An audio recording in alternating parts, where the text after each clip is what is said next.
قصيدة للشاعر ابن عامر البدارين.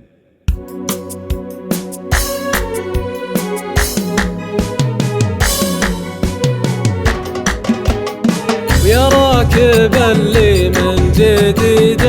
الموديلات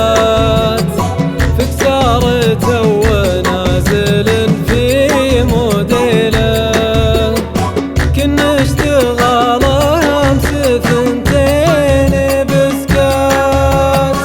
امس البسوسيله اختلت بالجنينه،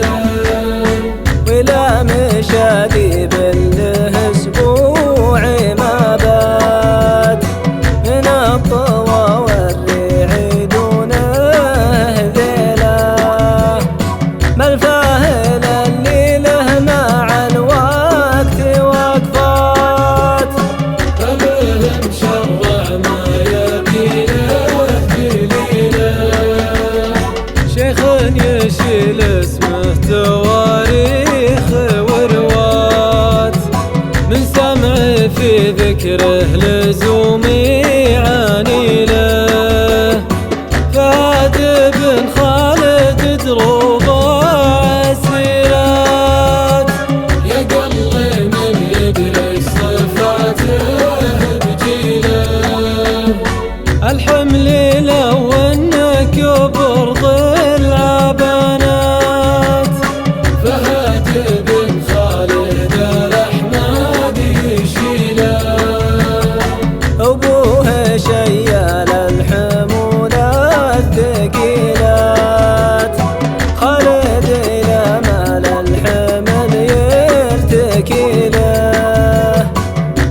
السدري كاسبين الجميلات،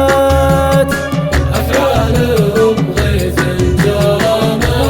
مسيله، جدودهم يوم اللقا والمثارات، على المهارة السابقة الأصيلة، على مهار بالحرايب مضرات، سيوف حقد مرهفات صقيلة، ومثلثات بالمضارب عطيبات، كم فرق بين الخليل وخليله، تاريخهم يشهد لهم بالملاقات، كم واحد ردوا لأضعاف كيله،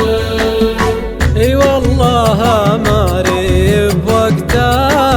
الامارات، كلنا بهالدنيا يماري بحصيله،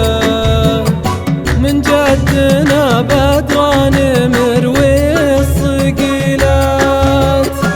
العامر بن زياد من جيد خيله، واسم العصا ما جاب لي ضمانات،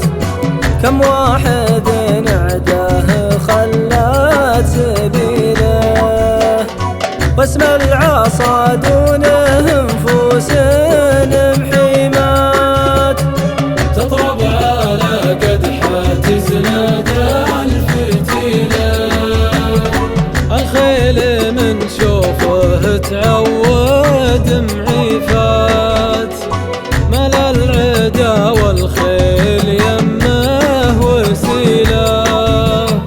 عامر بن بدران ما به مراوات، هو الضمين ولا وطها بثيله، سجل له التاريخ أعظم روايات، بنى لنا مجد أركانه طويلة، أحد لو إنه مات بالذكر ما مات، ذكر على